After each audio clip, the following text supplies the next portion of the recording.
ഇന്നത്തെ വീഡിയോയിൽ നമുക്ക് ഈ ഒരു ഡിസൈൻ എങ്ങനെയാണ് ചെയ്യുന്നതെന്ന് നോക്കാം. അപ്പോൾ ഞാനൊരു കോട്ടൻ്റെ ക്ലോത്താണ് എടുത്തിട്ടുള്ളത്. ഇതിൽ ഫ്രഞ്ച് നോട്ടാണ് ചെയ്ത് കൊടുക്കുന്നത്. അപ്പോൾ അതിന് വേണ്ടിയിട്ടൊരു ഗ്രീൻ കളർ സിൽക്ക് ത്രെഡ് എടുത്തിട്ടുണ്ട്. പിന്നെ നമുക്ക് ഇതിൻ്റെ കൂടെ ഗോൾഡൻ ബീഡ്സും ആണ് വേണ്ടത്. അപ്പോൾ നമ്മൾ നോട്ട് ഇടുമ്പോൾ നോട്ടിൻ്റെ സൈസും അതുപോലെ തന്നെ ബീഡ്സിൻ്റെ സൈസും ഒരേപോലെ ആവാനായിട്ട് പ്രത്യേകം ശ്രദ്ധിക്കണം.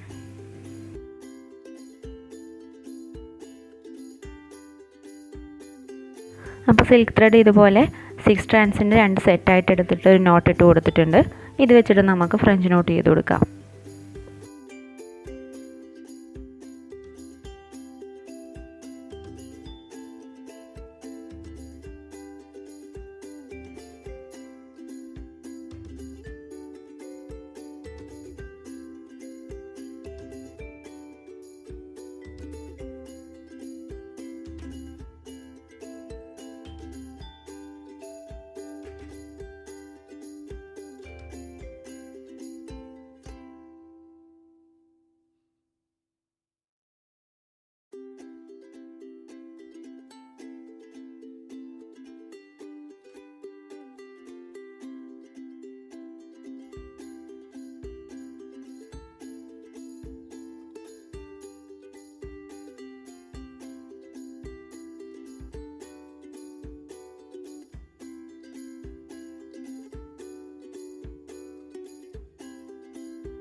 ഇപ്പോൾ ഫ്രഞ്ച് നോട്ട് ചെയ്ത് കഴിഞ്ഞിട്ടുണ്ട്. ഇനി അതിൻ്റെ ഉള്ളിലും പിന്നെ അതുപോലെ തന്നെ സൈഡിലുമായിട്ട് ഈ ഒരു ബീഡ്സ് നമുക്ക് തുന്നി കൊടുക്കാം.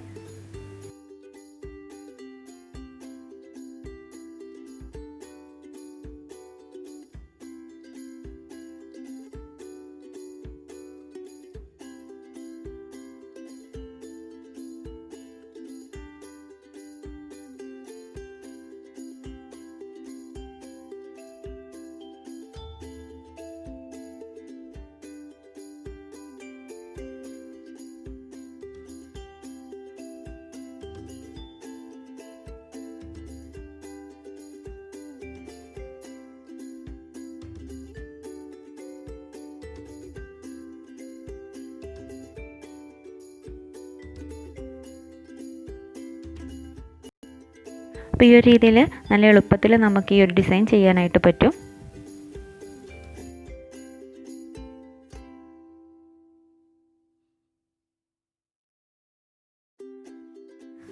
നിങ്ങൾക്ക് വീഡിയോ ഇഷ്ടമെങ്കിൽ മറക്കാതെ ലൈക്ക് ചെയ്യുക, ഷെയർ ചെയ്യുക, നിങ്ങളുടെ കമൻസൊക്കെ അറിയിക്കുക. അതുപോലെ തന്നെ ചാനൽ ഇതുവരെ സബ്സ്ക്രൈബ് ചെയ്തിട്ടില്ല എന്നുണ്ടെങ്കിൽ താഴെ കാണുന്ന സബ്സ്ക്രൈബ് ബട്ടണും കൂടി ഒന്ന് പ്രസ് ചെയ്യുക.